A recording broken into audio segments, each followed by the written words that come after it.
ചെയ്തുകൊണ്ടിരിക്കുന്ന സമയത്ത് നമ്മൾ ഒരു കാര്യം മാത്രം മനസ്സിലാക്കണം, ഇത് നമ്മൾ തിരിച്ച് പഴമയിലേക്ക് പോകുന്നതിൻ്റെ ഒരു ഭാഗമാണെന്ന് തോന്നുന്നു അല്ലേ? തീർച്ചയായിട്ടും ഇത് നമ്മൾ പണ്ടൊക്കെ നമ്മുടെ ആൾക്കാർ ഈ ശിലായുഗത്തിലൊക്കെ ചുട്ട് കഴിച്ചിരുന്ന സമയത്ത് ആ ഒരു സംഭവം തന്നെയാണല്ലേ പറഞ്ഞാൽ.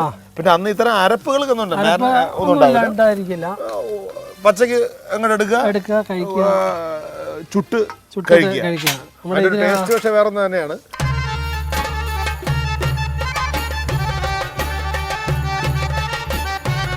അപ്പോൾ ഇത് ആ ചിക്കൻ ഇങ്ങനെ ചെറുതായിട്ട് കുക്കാകാൻ തുടങ്ങിയിട്ടുണ്ട്. അതിൻ്റെ ആ ജ്യൂസ് താഴോട്ട് പോകുമ്പോഴാണ് ആ ഇത് കത്തി കയറി വരുന്നത്. ഓ അങ്ങനെയാണല്ലേ. നമ്മളിപ്പം ബട്ടർ കുറച്ച് ആഡ് ചെയ്തിട്ടുണ്ട്.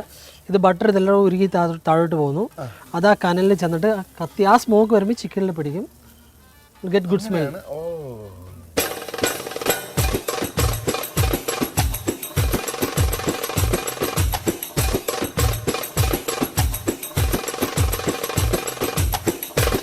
ഒരു അറൗണ്ട് 20 മിനിറ്റ്സ് എടുക്കും ഇതൊന്ന് പാകമായിട്ട് വരാനായിട്ട്. അതുപോലെ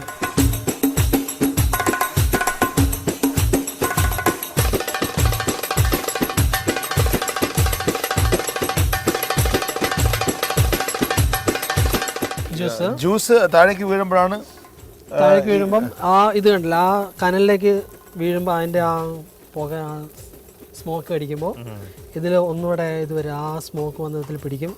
അവർ നല്ല സ്മെല്ല് അടിക്കുന്നില്ലേ? അതാണ് ഇതിൻ്റെ ബാർബക്യൂവിൻ്റെ ഹൈലൈറ്റ് ശരിക്കും. അതാണ് ആ നമുക്ക് എവിടെ നിന്നാലും അറിയാൻ പറ്റും സംവേഴ്സ് കുക്കിംഗ് ബാർബക്യൂ.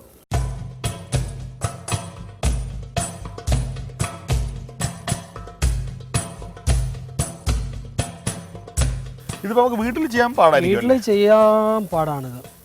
ഇല്ല എങ്കിലും നമുക്ക് ഈ മാരിനേഷൻ ഇട്ടിട്ട് ഓവൻ ഉണ്ടെങ്കിൽ ബേക്ക് ചെയ്തെടുക്കാം. പക്ഷെ അത് ഈ ഒരു ടെക്സ്ചർ കിട്ടില്ല. നമ്മളിപ്പോൾ ഇതിന് ചെയ്യാൻ വളരെ കാര്യമുണ്ട്. നമ്മൾ വല്ല കല്ലൊക്കെ കൂട്ടിയിട്ട് ഇതുപോലെ കത്തിച്ച് വിളിക്കണം. അപ്പോൾ എനിക്ക് തോന്നുന്നത് നമ്മൾ ഈ ബാർബക്യൂ ഇത് കാണുമ്പോൾ എനിക്കിപ്പോൾ പെട്ടെന്ന് ഓർമ്മ വരും, നമ്മൾ ഇത് ആക്ച്വലി നമ്മൾ ഈ ചുട്ട് കഴിക്കുന്ന ഒരു കാലഘട്ടമാണ്. അതായത് നമ്മുടെ ശിലായുഗത്തിലൊക്കെ നമ്മുടെ പൂർവികന്മാർ ഒരുപക്ഷെ ഇങ്ങനെ ആയിരിക്കും. പക്ഷെ അത് വെറുതെ പച്ച മാംസം തീ കൂട്ടിയിട്ട് കല്ലുകൾ ഉരച്ചിട്ട് അല്ലേ, അത് തീ കൂട്ടിയിട്ട് നമ്മുടെയൊക്കെ ഓർമ്മകളെ അങ്ങോട്ട് കൂട്ടിക്കൊണ്ടുപോകുമ്പോൾ നമുക്ക് പാടാൻ പറ്റിയ ഒറ്റ പാട്ടേ ഉള്ളൂ. തീർച്ചയായിട്ടും ഈ പറഞ്ഞ പോലെ ആദിയിലേക്ക് നമ്മളിങ്ങനെ ചിന്തിച്ച് പോകുന്ന ആ സമയത്ത് നമുക്കിപ്പോൾ ഈ ലൈറ്റൊക്കെ ഇങ്ങനെ കുറച്ച് കഴിഞ്ഞാൽ ഇങ്ങനെ കുറഞ്ഞ് വാ ലൈറ്റ് കുറയും. ഇന്നത്തേക്കാണ് ഇങ്ങനെ ലൈറ്റ് കുറഞ്ഞ് നമ്മൾ പാടും. ആദിയില്ലല്ലോ അന്തമില്ലല്ലോ ലക്കാലംബോ ആ യുഗത്തിൽ, ആദിയില്ലല്ലോ അന്തമില്ലല്ലോ ലക്കാലംബോ ആ യുഗത്തിൽ, വെട്ടമില്ലല്ലോ വെളിച്ചമില്ലല്ലോ ലക്കാലംബോ ആ യുഗത്തിൽ, വെട്ടമില്ലല്ലോ വെളിച്ചമില്ലല്ലോ ലക്കാലംബോ ആ യുഗത്തിൽ, ദയ്യാനന്ദം തകരയ്യാനന്ദം ദയ്യാനന്ദം തകരയ്യാനന്ദം, ആദിയില്ലല്ലോ അന്തമില്ലല്ലോ ലക്കാലംബോ ആ യുഗത്തിൽ, ആദിയില്ലല്ലോ അന്തമില്ലല്ലോ ലക്കാലംബോ ആ യുഗത്തിൽ, അതയ്യാനന്ദം തകരയ്യാനന്ദം അതയ്യാനന്ദം തകരയ്യാനന്ദം. ഹൈ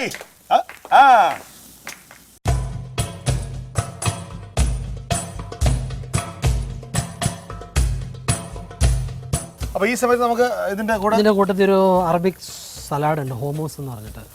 ഹോമോസ് മീൻസ് ചിക്ക് പീസ്. അത് മയോണൈസ് അല്ല, അത് നമ്മുടെ പീനട്ട് അരച്ചതാണ്, നിലക്കടല.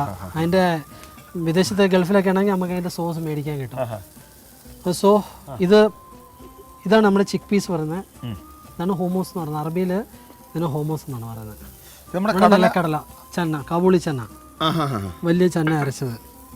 ഇത് കടലയാണ്, കടല തന്നെയാണ്. ഇതില്ലേ നമ്മുടെ ചെന്ന വലുത്, അതാണ്. ഇത് നമ്മളുടെ കടല അരച്ച് വെച്ചിരിക്കുന്നതാണ്. ജസ്റ്റ് ഒരു രാത്രി നമ്മൾ കറിക്കൊക്കെ വീട്ടിലെ കടല പുഴുങ്ങുന്ന മാതിരി വെള്ളത്തിലിട്ട് പുഴുങ്ങിയിട്ട് എടുത്തു വെച്ചിരിക്കുന്നതാണ്. ഇതിൻ്റെ കൂട്ടത്തിൽ അരച്ച ഈ പീനട്ട്, ഇതൊരു 50 ഗ്രാം പീനട്ട് അരച്ചതാണ്. ഇതിൻ്റെ കൂട്ടത്തിലേക്ക് ഒരു ഒലിവ് ഓയിൽ കുറച്ച് ഒഴിക്കും. ഇത് സെർവ് ചെയ്യുന്നത് വിത്ത് ഒലിവ് ഓയിലാണ്. ഒരു അരമുറി നാരങ്ങ നീര്, കുറച്ച് സോൾട്ട്, ആവശ്യത്തിനുള്ള സോൾട്ട് മാത്രം. ഇത് മിക്സ് ചെയ്യാം.